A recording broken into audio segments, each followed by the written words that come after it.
اور اگر ہم نافرمانی کریں گے تو پھر جہنم ہے۔ پھر اس سے پہلے انبیاء میں سے حضرت زکریا علیہ السلام، حضرت عیسیٰ علیہ السلام، حضرت ابراہیم علیہ السلام، حضرت اسماعیل علیہ السلام کا ذکر کیا گیا۔ اس کے بعد انسان کو احوال آخرت سنا کر نصیحت کی گئی کہ آخرت کے دشمن سے بچنا ہے اور آخرت میں اپنا بلا اگر چاہتے ہو تو۔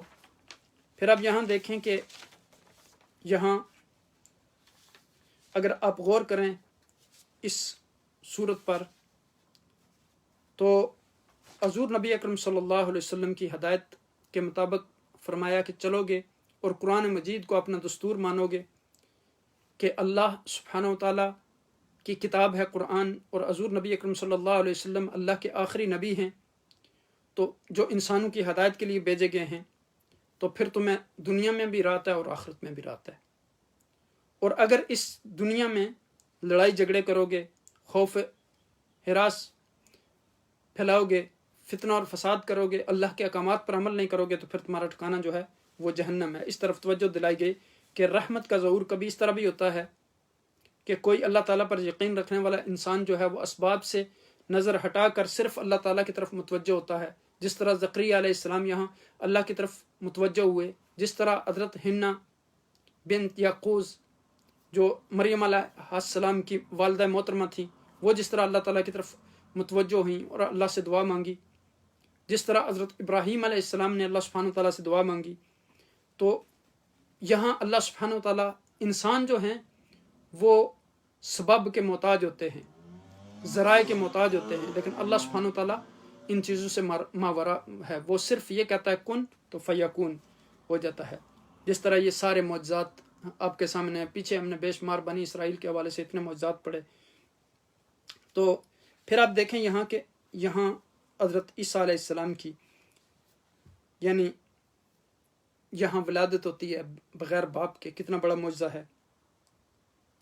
تو چونکہ انسان جو ہے وہ انسان ہوتے ہوئے اس کے وہم و گمان میں یہ نہیں ہے کہ بغیر اسباب کے بھی کوئی چیز ہو سکتی ہے، چونکہ ہماری تو اتنی کیپیسٹی ہے نا، لیکن اللہ سبحانہ و تعالیٰ ہر چیز پر قادر ہیں۔ وہ تو یعنی حضرت آدم علیہ السلام کو بغیر باپ اور بغیر ماں کے بھی پیدا کر سکتے ہیں، وہ حضرت عیسیٰ علیہ السلام کو بغیر باپ کے بھی پیدا کر سکتے ہیں، وہ حضرت زکریا علیہ السلام کو بڑھاپے کی عمر میں بچہ دے سکتے ہیں، وہ حضرت حنا بنت یعقوز کو حضرت مریم بڑھاپے کی عمر میں عطا کر سکتے ہیں، وہ حضرت ابراہیم علیہ السلام اور حضرت سارہ کو بڑھاپے کی عمر میں اولاد عطا کر سکتے ہیں۔ اس لیے یہاں فرمایا گیا کہ بہت ساری جنت اور دوزخ کا تذکرہ کرنے کے بعد حضور نبی اکرم صلی اللہ علیہ وسلم کو فرمایا کہ آپ کو بہت ساری غیب کی خبریں اللہ سبحانہ تعالیٰ نے عطا فرمائی ہیں۔ اب جو یہاں اگر آپ غور کریں تو اگر انسان دنیا کی مادیت میں پھنس کر رہ جائے تو پھر وہ آخرت سے اس کی توجہ ہٹ جاتی ہے۔ یہاں بار بار ان صورتوں میں آخرت کی طرف توجہ مرکوز کروانے کی ہدایت کی گئی، حکم دیا گیا کہ دنیا یعنی دنیا کو اپنا پکا ٹھکانہ نہ بنا لو، یہ عارضی رہنے کی جگہ ہے، پکا ٹھکانہ تمہارا جنت ہے، اس دنیا میں تمہیں تیاری کرنے کے لیے بھیجا گیا ہے، تو تمہارے اچھے اعمال جو ہے وہ تمہیں جنت میں لے جائیں گے، اور اس کے بعد ان سارے اچھے اور برے اعمال کا حساب ہوگا قیامت والے دن، تو اس کے لیے تیاری کرو۔ جب سب اللہ سبحانہ تعالیٰ کے سامنے حاضر ہوں گے، ان کو ایک میدان میں جمع کر دیا جائے گا اور رب نفسی نفسی سب کہہ رہے ہوں گے، اس دن بھی عقائد و جہاں نبی اکرم صلی اللہ علیہ وسلم رب امتی امتی کہہ رہے ہوں گے۔ اب دیکھیں کہ پھر یہاں یہ بتایا گیا کہ اعمال جو انسان کے ہیں وہ اس کے کام آئیں گے، اچھے اعمال، اس لیے انسان کو اچھے اعمال کرنے چاہیے۔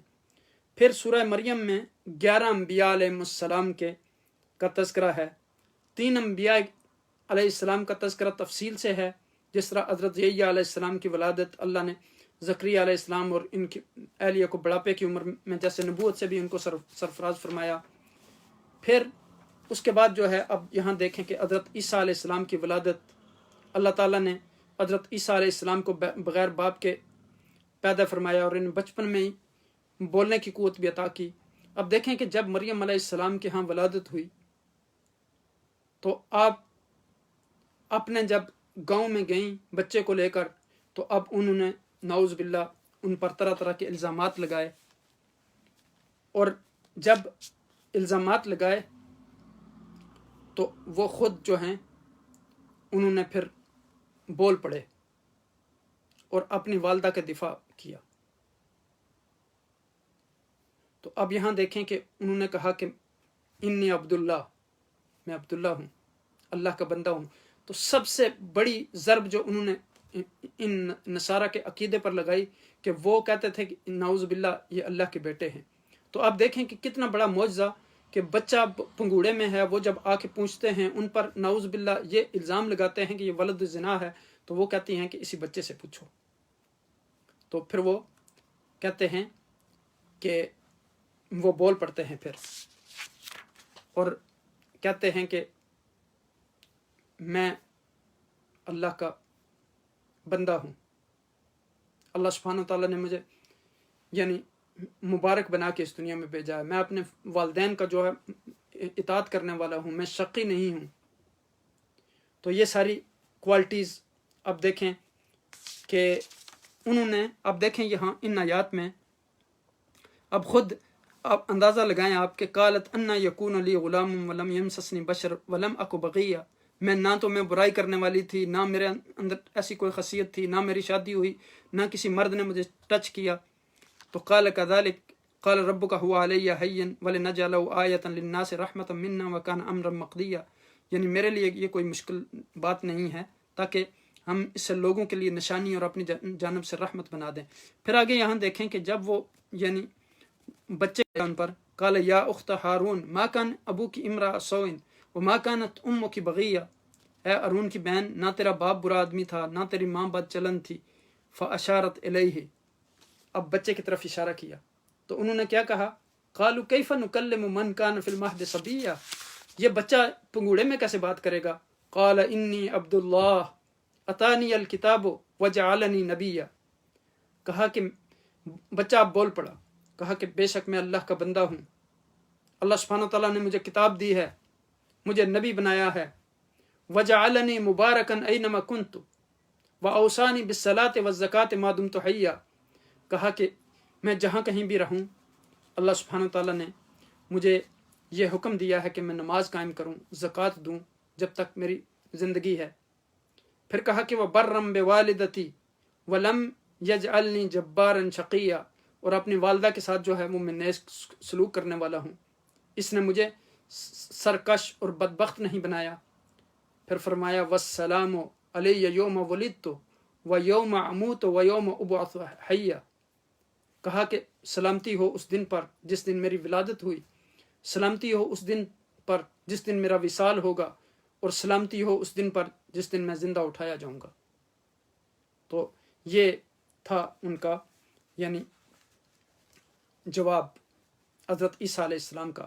اور حضرت عیسیٰ علیہ السلام کو اللہ سبحانہ تعالیٰ نے بولنے کا اتنا فن دیا تھا کہ ہیکل کے تمام لوگ جب وہ بولتے تھے تو وہ خاموش ہو جاتے تھے۔ جب آپ نے یہودیہ کی بستیوں میں دعوت دینا شروع کر دی تو سب یہود بار بار پوچھتے تھے۔ آپ تصور کریں کہ ایک وہ بچہ کہ جس کے اوپر لوگوں نے یہ الزام لگایا ہوا ہو کہ یہ نعوذ باللہ ولد الزنا ہے، اور پھر وہ یہود کے اندر جا کے دعوت دے رہا ہے، لیکن کسی کی یہ جرت نہیں ہوتی تھی۔ روایات میں آتا ہے کہ حضرت عیسیٰ علیہ السلام کے سامنے کہ ان کے سامنے کوئی ان کی مخالفت کر سکے، پیچھے لوگ باتیں کرتے رہتے تھے، لیکن اتنا رعب و دبدبا تھا جب بولتے تھے تو اللہ سبحانہ تعالیٰ نے ان کو بڑی کوالٹیز دی تھی۔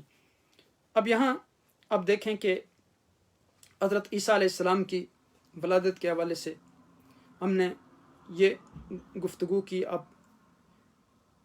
اس کے بعد پھر حضرت ابراہیم علیہ السلام کی طرف قصہ ان کا بیان کیا جاتا ہے کہ اپنے والد کو انہوں نے دعوت دی کہ شرک نہ کریں، اللہ نے مجھے علم دیا ہے، میری بات مان لیں، شیطان کی بات نہ مانیں، وہ اللہ کا نافرمان ہے، اس کی مانیں گے تو اللہ تعالیٰ کا عذاب آئے گا۔ پھر باقی 8 انبیاء کرام علیہ السلام، یعنی اس بارے میں اختلاف ہے کہ یہ جو حضرت یہ آزر جو تھے وہ آیا والد تھے ابراہیم علیہ السلام کے کہ نہیں، تو اکثر علماء نے کہا کہ وہ ان کے چچا تھے، والد نہیں تھے، والد ان کے ایمان پر تھے۔ تو حضرت موسیٰ علیہ السلام، حضرت ہارون علیہ السلام، حضرت اسماعیل علیہ السلام، حضرت اسحاق علیہ السلام، حضرت یعقوب علیہ السلام، حضرت ادریس علیہ السلام، اور حضرت آدم علیہ السلام، اور حضرت نوح علیہ السلام، ان سارے جو ہے پیغمبروں کا یہاں ذکر کیا گیا ان کے قصوں کا۔ اب یہاں اگر آپ نظر ڈالنا چاہیں تو حضرت آدم علیہ السلام کا قصہ جو ہے ہم نے وہاں سورہ بقرہ میں پڑھا،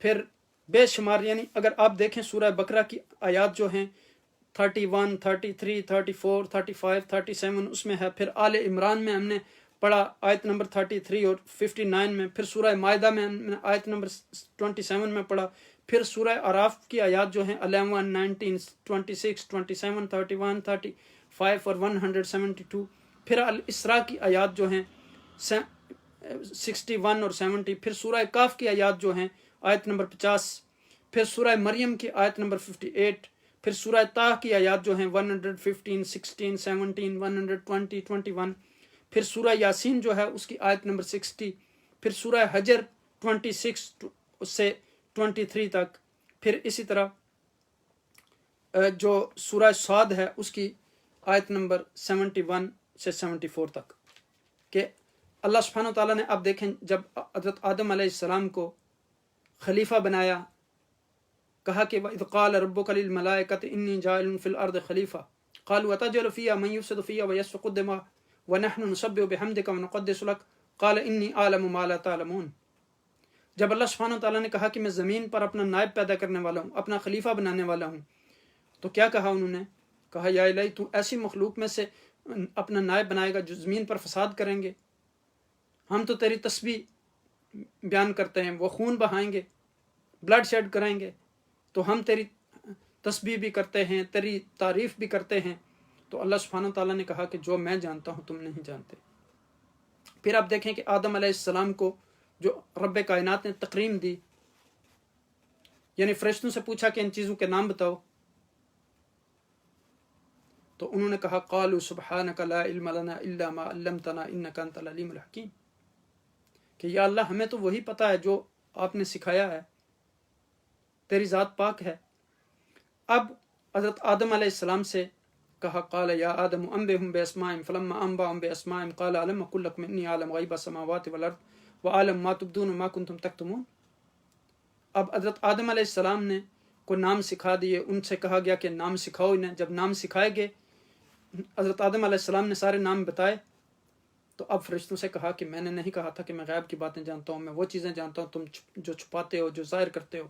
تو یہاں پھر آپ دیکھیں کہ کتنی بڑی تکریم۔ اس کے بعد کہا کہ وَإِذْ قُلْنَا لِلْمَلَائِكَةِ اسْجُدُوا لِآدَمَ فَسَجَدُوا إِلَّا إِبْلِيسَ أَبَىٰ وَاسْتَكْبَرَ وَكَانَ مِنَ الْكَافِرِينَ۔ اب یعنی فرشتوں کو حکم دیا گیا کہ حضرت آدم علیہ السلام کو سجدہ کرو، سب فرشتوں نے سجدہ کیا سوائے ابلیس کے، اور اس کی وجہ کیا تھی؟ اس نے کہا کہ میں آگ سے پیدا کیا گیا ہوں اور یہ مٹی سے، تو تکبر، تو میں کیسے سجدہ کر سکتا ہوں۔ اب دیکھیں کہ یہاں یعنی چونکہ اتنا ٹائم نہیں ہے، اب دیکھیں کہ یہاں سورہ ہجر میں بھی اس کی آیت نمبر 26 سے لے کر 23 تک اگر آپ غور کریں تو اس میں بھی وَلَقَدْ خَلَقْنَا الْإِنسَانَ مِنْ صَلْصَالٍ مِنْ حَمَإٍ مَسْنُونٍ، تو یہاں فرمایا گیا کہ ہم نے انسان کو جو ہے بجتی ہوئی مٹی سے بنایا۔ عقائد و جہاں نبی اکرم صلی اللہ علیہ وسلم نے فرمایا کہ کلکم من بنی آدم و آدم من تراب، سب انسان جو ہیں وہ حضرت آدم علیہ السلام کی اولاد ہیں، اور حضرت آدم علیہ السلام کو جو ہے مٹی سے پیدا کیا گیا۔ پھر سورہ ہجر کی آیت نمبر 28 میں فرمایا گیا وَإِذْ قَالَ رَبُّكَ لِلْمَلَائِكَةِ إِنِّي خَالِقٌ بَشَرًا مِنْ صَلْصَالٍ مِنْ حَمَإٍ مَسْنُونٍ، اور پھر یہاں جو آگے فرمایا گیا قَالَ يَا إِبْلِيسُ مَا مَنَعَكَ أَن تَسْجُدَ لِمَا خَلَقْتُ بِيَدَيَّ، اے ابلیس تجھ کو کس بات نے روکا ہے کہ تو سجدہ کرے اس مخلوق کو جس کو میں نے اپنے دونوں ہاتھوں سے پیدا کیا ہے۔ تو اس کی وجہ یہی تھی کہ اس نے کہا کہ میں کیسے حضرت آدم علیہ السلام کو سجدہ کروں جبکہ مجھے آگ سے پیدا کیا گیا، حضرت آدم علیہ السلام کو مٹی سے۔ وَإِذْ قَالَ رَبُّكَ لِلْمَلَائِكَةِ إِنِّي خَالِقٌ بَشَرًا مِنْ طِينٍ، تو کہ فرشتوں نے کہا کہ میں مٹی سے، فرشتوں کو اللہ سبحانہ وتعالیٰ نے ایک بشر پیدا کرنے والا ہوں۔ اب یہاں دیکھیں کہ ابلیس نے جواب لینے کے لیے پوچھا اللہ سبحانہ وتعالیٰ نے ابلیس سے کہ تجھے کس چیز نے روکا ہے سجدہ کرنے سے؟ تو آپ اللہ تعالیٰ کا یہ سوال آپ جاننے کے لیے نہیں تھا، اللہ سبحانہ وتعالیٰ کے پاس علم ہے، بلکہ ابلیس پر اپنی اتمام حجت کے لیے تھا یہ سوال۔ تو اس نے جواب دیا کہ میں آدم سے بہتر ہوں، تو نے مجھے آگ سے پیدا کیا اور آدم علیہ السلام کو مٹی سے پیدا کیا ہے، تو آگ اور مٹی برابر نہیں ہو سکتے۔ اب دیکھیں یہاں قال یا ابلیس ما لک اللہ تکون مع الساجدین، کہا کہ تو سجدہ کرنے والوں میں شامل کیوں نہیں ہوا، کس چیز نے تجھے منع کیا ہے؟ قال ما منعک اللہ تسجد اذ امرتک، یعنی کس چیز نے، یہ سورہ اعراف میں اللہ سبحانہ تعالیٰ نے فرمایا کس بات نے تجھ کو سجدہ کرنے سے منع کیا جبکہ میں نے تجھ کو حکم دیا تھا؟ تو کہا کہ تو نے مجھے آگ سے پیدا کیا اور آدم علیہ السلام کو مٹی سے پیدا کیا۔ اب پھر یہاں یعنی اور بھی بہت ساری آیات ہیں اس میں، جیسے میں نے آپ کو مینشن کر دیا جن جن آیات میں حضرت آدم علیہ السلام کا قصہ آیا ہے۔ اب وقت اگر اجازت دیتا تو ہم اس پہ مزید گفتگو کرتے۔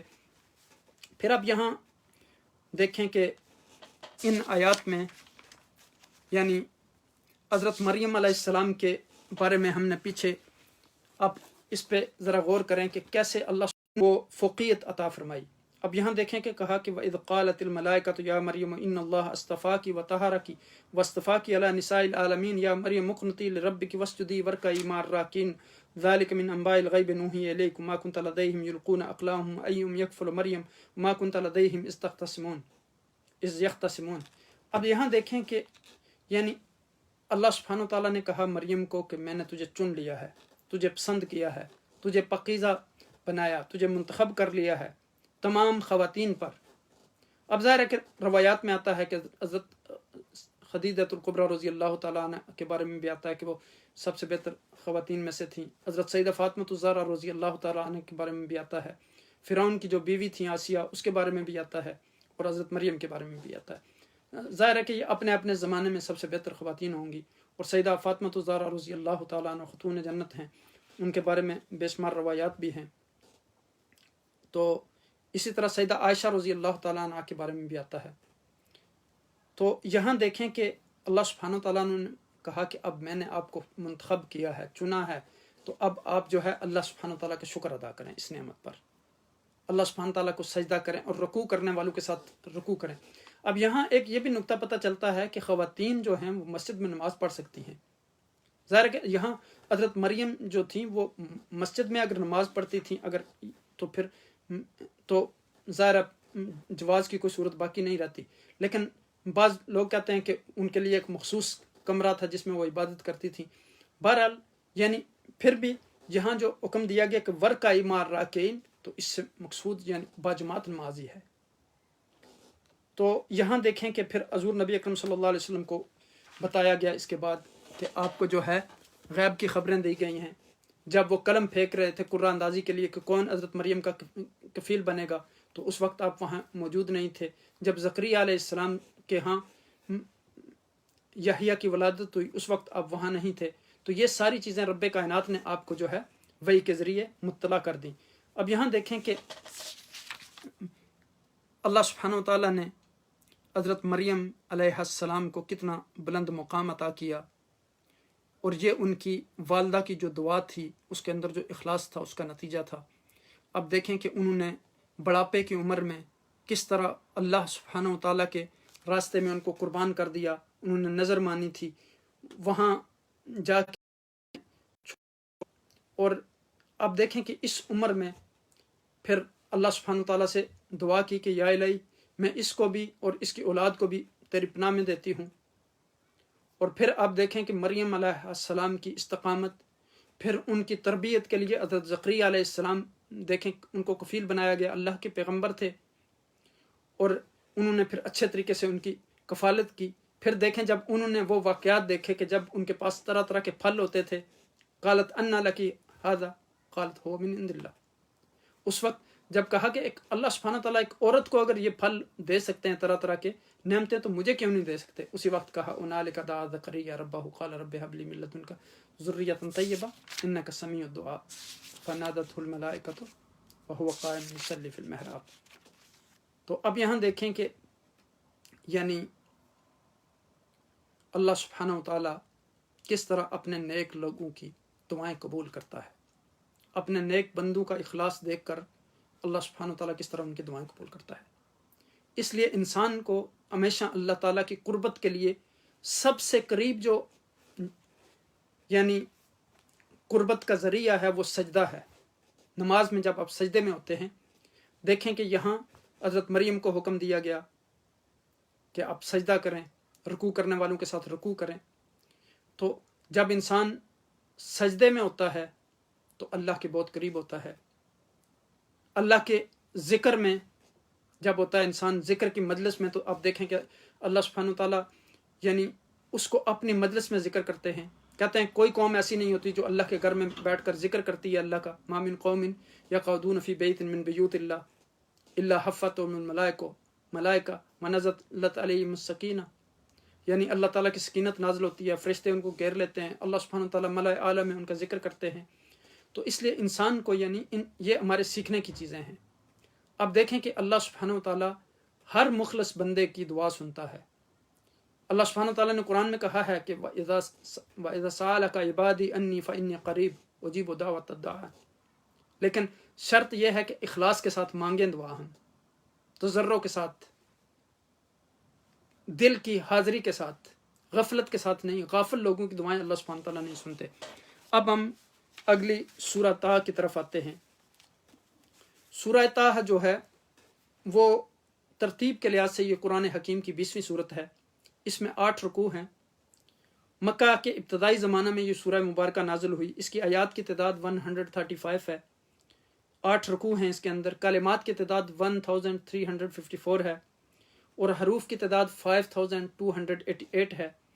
اس سورہ مبارکہ کی تلاوت سے 52,880 نیکیوں کا ثواب ملتا ہے اللہ سبحانہ و تعالیٰ کے حکم سے.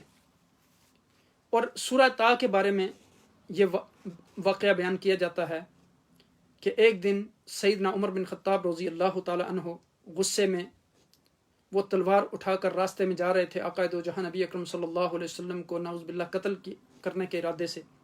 راستے میں ان کو ایک شخص ملا جو ان کے جاننے والا تھا. اس شخص نے انہیں روکا اور کہا کہ کہاں جا رہے ہو؟ جب بتایا کہ محمد کو قتل کرنے جا رہا ہوں، تاکہ یہ جو قریش میں سارا فتنہ آیا ہے، اب لوگوں نے ہمارے معبودوں کو برا بھلا کہنا شروع کر دیا تاکہ یہ میں قصہ اتمام کر دوں. تو اس شخص نے کہا کہ وہاں جانے سے پہلے تم اپنے گھر کی خبر لو. فاطمہ بن خطاب جو ہیں وہ مسلمان ہو گئی ہیں اور ان کا خامند بھی جو آپ کا کزن ہے سعید وہ بھی مسلمان ہو گیا ہے. تو پہلے اپنے گھر جا کے خبر لو تو پھر جا کے محمد صلی اللہ علیہ وسلم کی خبر لینا. جب آپ وہاں سے واپس پلٹے، جب آئے وہاں تو ان کو قرآن کے پڑھنے کی آواز آئی. وہاں حضرت خباب بن ارث جو ہیں وہ بھی موجود تھے. جب انہوں نے دیکھا کہ حضرت عمر آئے ہیں تو وہ چھپ گئے. جب حضرت عمر اندر گئے تو اپنی بہن کو مارنا پیٹنا شروع کر دیا. ان سے پوچھا کہ وہ چیز مجھے دکھاؤ جو تم پڑھ رہے تھے. تو انہوں نے ایک کاغذ پر پرچے پر یعنی لکھی ہوئی تھی سورہ طٰ، تو وہ اس کی تلاوت کر رہی تھی. پھر انہوں نے کہا کہ آپ گارنٹی دیں کہ آپ اس پیپر کو ضائع نہیں کریں گے. اس کے بعد آپ نے غسل کیا. غسل کرنے کے بعد پھر جب ان کو دکھایا، ان کے دل وہ آیات جب پڑھی تو ان کے دل میں نرمی پیدا ہوئی. اتنی دیر میں حضرت خباب بھی وہاں سے نکل آئے. تو حضرت خباب نے کہا کہ آج مجھے ایسا لگ رہا ہے کہ آقائے دو جہاں نبی اکرم صلی اللہ علیہ وسلم نے کہا تھا کہ ابو جہل یا عمر ان دونوں میں سے کوئی مسلمان ہو جائے تو اسلام کو تقویت ملے گی. تو آج حضور کی دعا جو ہے وہ قبول ہو گئی ہے. تو پھر وہ حضرت خباب کے ساتھ ہی حضور نبی اکرم صلی اللہ علیہ وسلم کی مجلس میں گئے اور اسلام قبول کیا. تو یہ واقعہ جو ہے بیان کیا جاتا ہے کہ وہ سورہ طٰ تھی جو اس کاغذ پر لکھی ہوئی تھی جس کی وہ تلاوت کر رہے تھے. تو اب یہاں دیکھیں کہ سورہ طٰ کی فضیلت کے بارے میں حضرت ابو ہریرہ رضی اللہ تعالیٰ عنہ سے روایت ہے کہ رسول اللہ صلی اللہ علیہ وسلم نے ارشاد فرمایا کہ سورہ طٰ اور سورہ یاسین کو آسمان اور زمین کی تخلیق سے 1000 پہلے پڑھا حضور نبی اکرم صلی اللہ علیہ وسلم نے.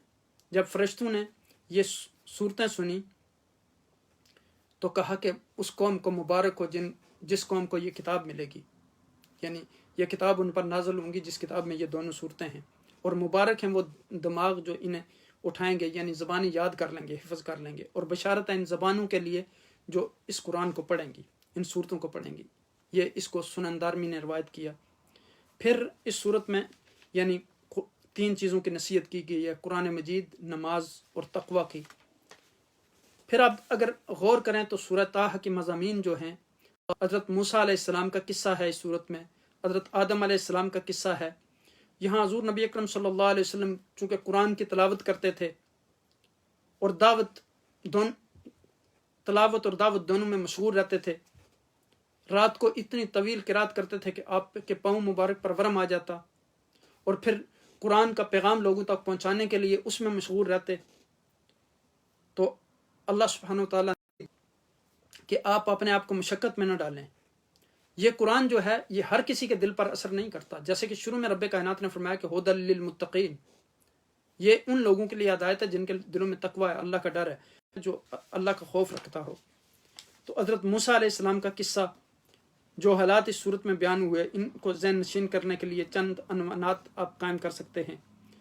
جس طرح یہاں آپ دیکھیں کہ موسیٰ علیہ السلام کا جب وہ کوئی طور پر گئے, پھر دریا میں ڈالا جانا ان کے تابوت کا فرعون کو ملنا پوری عزت اور احترام کے ساتھ ان کی رضاعت کے لیے, پھر آپ سے ایک قبطی کا قتل ہو جانا, پھر اللہ سبحانہ وتعالیٰ کا ان کو معاف کرنا, پھر یعنی قصاص کے ذریعے ان کو نجات دلانا, پھر کئی سال تک آپ کا مدین میں رہنا. یہ سورہ مبارکہ جو ہے یہ مکہ مکرمہ میں نازل ہوئی, اور اس وقت در و دیوار سب دشمن تھے. اس صورت میں اول سے آخر تک آقا دو جہاں نبی اکرم صلی اللہ علیہ وسلم کو جو ہے وہ تسلی دی گئی اور تشفی دی گئی, اور مختلف عقائد اس میں مذکور ہوئے. اب دیکھیں یہاں جیسے فرمایا گیا کہ لہو ما فی السماوات و ما فی الارض وما بینہما وما تحت الثری, یعنی جو کچھ بھی زمین و آسمانوں میں ہے وہ اللہ سبحانہ وتعالیٰ کا ہے, ساری کائنات کی چیزیں. پھر اب اس سورہ مبارکہ میں دیکھیں کہ یہاں حضرت موسیٰ علیہ السلام کا جو قصہ ہے وہ بڑی تفصیل سے بیان کیا گیا, جبکہ پچھلی صورتوں میں یعنی وہ اجاز کے ساتھ تھا. یہاں کافی تفصیل ہے مختلف قصوں کی. یا اب دیکھیں کہ حضرت موسیٰ علیہ السلام جب فرعون کے یعنی دربار میں گئے, اس کو دعوت دی, تو اس نے کہا کہ مجھے کوئی نشانی دکھاؤ. جب نشانی دکھائی تو کہا کہ یہ آسا یہ میری نشانی ہے. آسے کو پھینکا تو وہ سانپ بن گیا. اب اس نے اپنے وزیروں اور مشیروں کو کہا کہ یہ تو بہت بڑا جادوگر ہے. تو مشیروں اور وزیروں نے مشورہ دیا کہ سب جادوگروں کو اکٹھا کریں. جادوگروں کو اکٹھا کیا گیا. وہ جب آئے تو انہوں نے فرعون سے پوچھا کہ اگر ہم موسیٰ علیہ السلام پر غالب آ گئے تو ہمیں کیا انعام ملے گا. تو اس نے کہا میں تمہیں اپنے مقرب ترین بندوں میں شامل کر لوں گا. اب موسیٰ علیہ السلام نے ان کو کہا کہ ڈالو اپنی جو کچھ ہے تمہارے پاس. انہوں نے رسیاں ڈالی, انہوں نے لوگوں کی آنکھوں پر جادو کیا. جب موسیٰ علیہ السلام نے اپنا عصا مبارک ڈالا تو وہ تمام رسیوں کو کھا گیا. اب وہی جادوگر جو تھے وہ سارے مسلمان ہو گئے. اب اس نے کہا کہ میں تمہیں سولی پر چڑھاؤں گا, میں تمہیں قتل کروں گا. اب چونکہ ایمان کی لذت ان کو نصیب ہو چکی تھی تو انہوں نے پھر کہا کہ اب جو ہے کوئی بھی چیز ہو جو مرضی کر لو, اب ہم تو ایمان قبول کر چکے ہیں اور ہمارے سامنے تو حق واضح ہو گیا ہے. پھر اب دیکھیں یہاں اس سورہ مبارکہ میں حضرت موسیٰ علیہ السلام کے عصا مبارک کے مختلف جو وظائف تھے, یعنی آپ اپنی بکریوں کے لیے پتے بھی جاڑتے تھے درختوں سے, اور کہا کہ اور بھی بے شمار چیزیں میں کرتا ہوں اس سے. تو یہاں دیکھیں کہ کس طرح اللہ سبحانہ وتعالیٰ اپنے مخلصین کو ہر میدان میں فتح دیتا ہے. پھر حضرت موسیٰ علیہ السلام نے جب دعا مانگی کہ یا اللہ مجھے رفیق عطا کر دے, وَجَعَلْ لِي وَزِيرًا مِّنْ أَهْلِي ہارون اخی, اے میرے رب گھر والوں میں سے ایک میرا وزیر بنا دے, تو وہ میرا بھائی ہارون علیہ السلام ہو. اللہ سبحانہ تعالیٰ نے کہا کہ میں نے تو اس سے پہلے بھی تمہاری بے شمار دعائیں قبول کی ہیں, بے شمار نعمتیں عطا کی ہیں, اور یہ بھی آپ کی دعا قبول ہوتی ہے.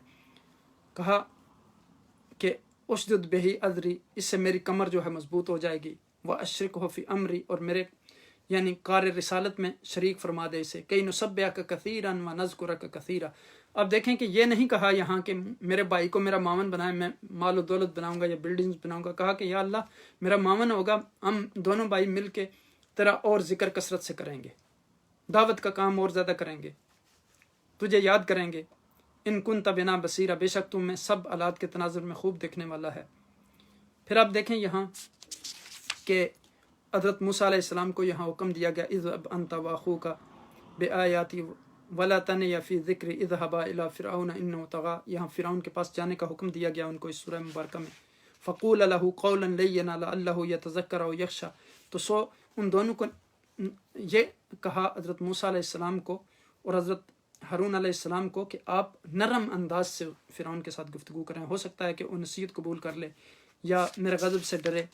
قال ربنا انا نخاف ان یفرط علینا او ان یطغى، کہا کہ ہمیں ڈر ہے یا اللہ وہ ہم پر زیادتی نہ کرے یا سرکش۔ لا تخافا اننی معکم، ارشاد فرمایا تم دونوں نہ ڈرو، بے شک میں تم دونوں کے ساتھ ہوں، اسمع و ارا، میں دیکھتا بھی ہوں اور سنتا بھی ہوں۔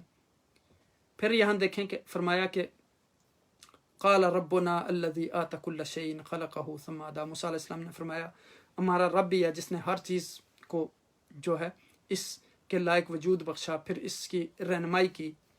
اور یہاں اب دیکھیں کہ اس سورہ مبارکہ میں پھر ان سارے جادوگروں کا یعنی تفصیل سے یہ قصہ موجود ہے، ہمارے پاس اتنا اب وقت نہیں ہے کہ ہم تفصیل سے اس پر گفتگو کریں، اجازن میں نے ساری چیز وہ آپ کے سامنے عرض کر دی ہے۔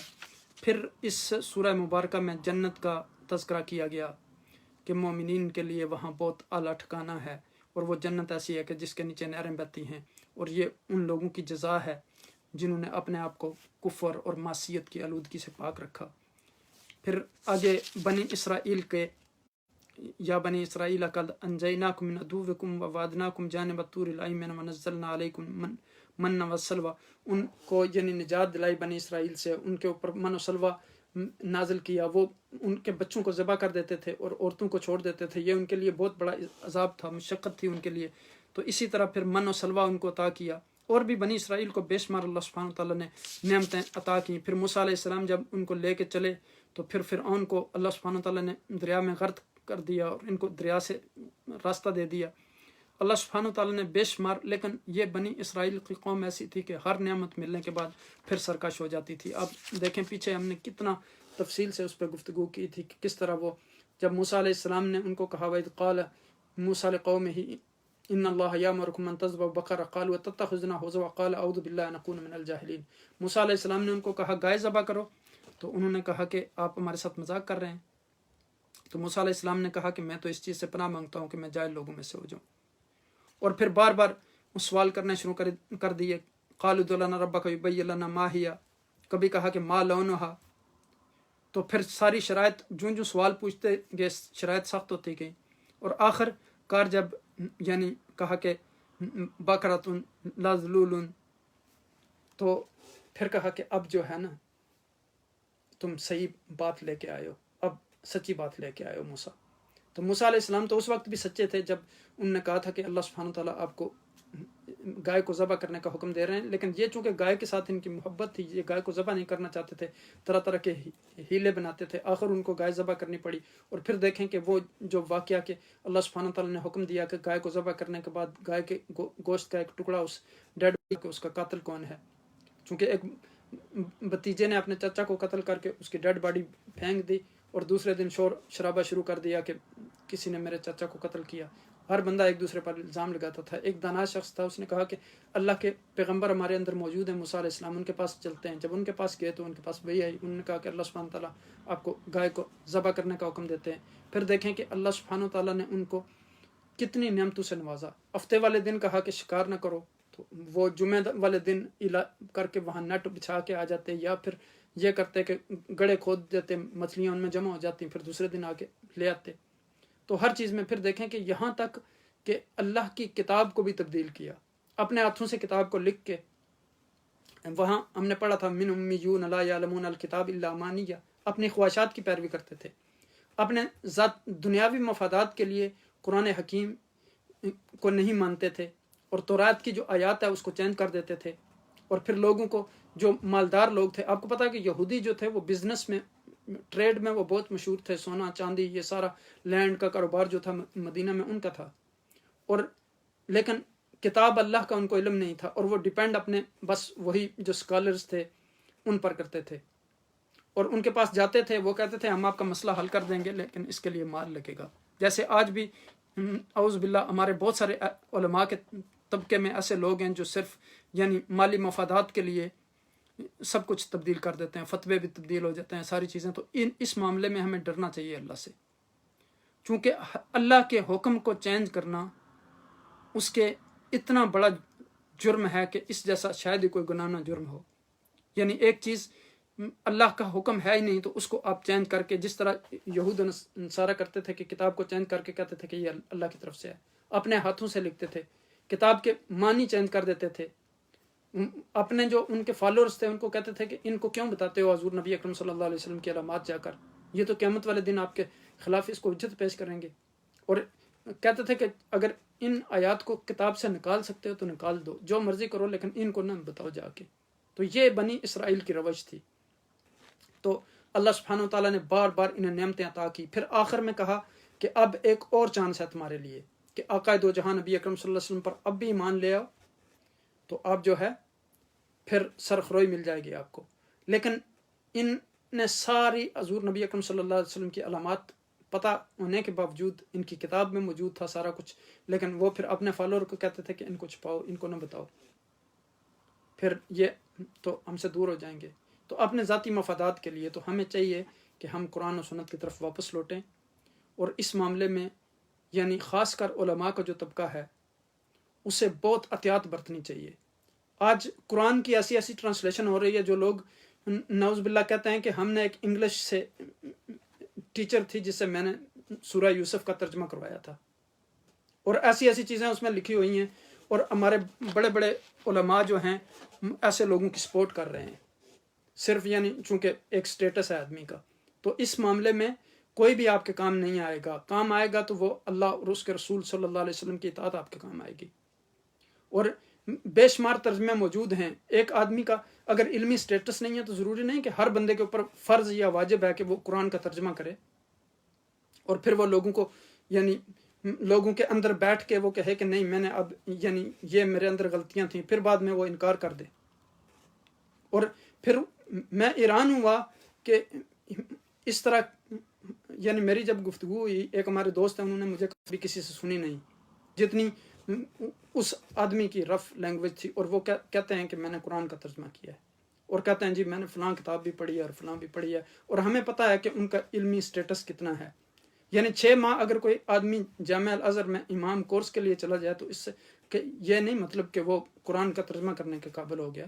الحمدللہ پیر کرم شاہ صاحب الازہری رحمۃ اللہ علیہ نے ترجمہ کیا، پروفیسر ڈاکٹر محمد طاہر القادری صاحب کا ترجمہ ہے، بے شمار ترجمے ہمارے پاس موجود ہیں۔ ضروری تو نہیں کہ ہر شخص کے اوپر واجب ہے کہ وہ ترجمہ کرے اور اس میں پھر ایسی ایسی باتیں لکھے کہ وہ یعنی جو انسان کو دائرہ اسلام سے خارج کر دیتی ہیں۔ اور پھر جن علماء کی کمیٹی انہوں نے بنائی ہے اس میں ان کو خود بیچارے وہ انگلش میں بالکل یعنی کورے ہیں، جن علماء نے یہ رائے دی تھی کہ یہ چیزیں صحیح نہیں ہیں ان کو بعد میں کمیٹی سے نکال دیا۔ تو اس معاملے میں ہمیں یعنی احتیاط برتنی چاہیے، چونکہ یہ اللہ کا کلام ہے۔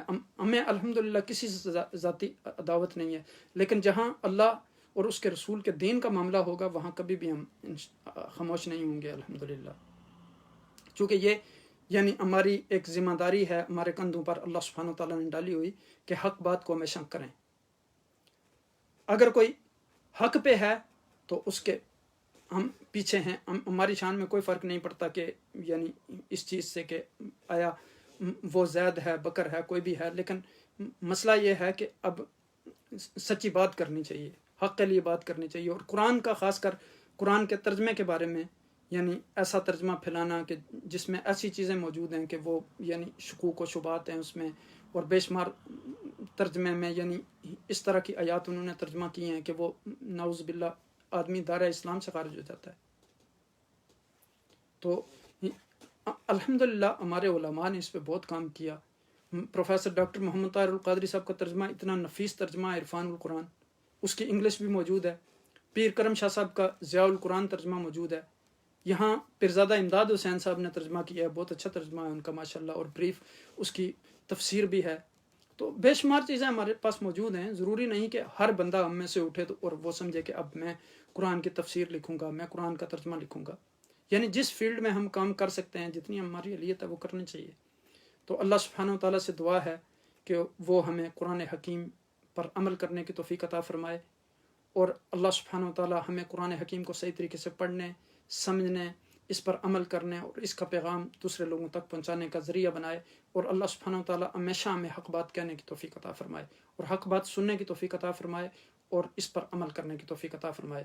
انشاءاللہ ہم کل پھر اگلی مجلس میں انشاءاللہ اگلی صورتوں کے ساتھ ان کے خلاصہ اور اہم مضامین پر گفتگو کریں گے۔ اللہ سبحانہ و تعالیٰ سے دعا ہے کہ اللہ سبحانہ و تعالیٰ ہمارے حال پر رحم و کرم فرمائے، اور جو حاضرین مجلس ہیں ان کو سب کو میں ویلکم کہتا ہوں۔ ہمارے انتہائی فاضل اسکالر ہیں پروفیسر مسعود اختر ازاروی صاحب لوٹن سے، وہ ہمارے ساتھ ہیں۔ اللہ سبحانہ و تعالیٰ ان جیسے علماء کا سایہ ہمارے سروں پر سلامت رکھے، بہت علمی آدمی ہیں اور فکری آدمی ہیں۔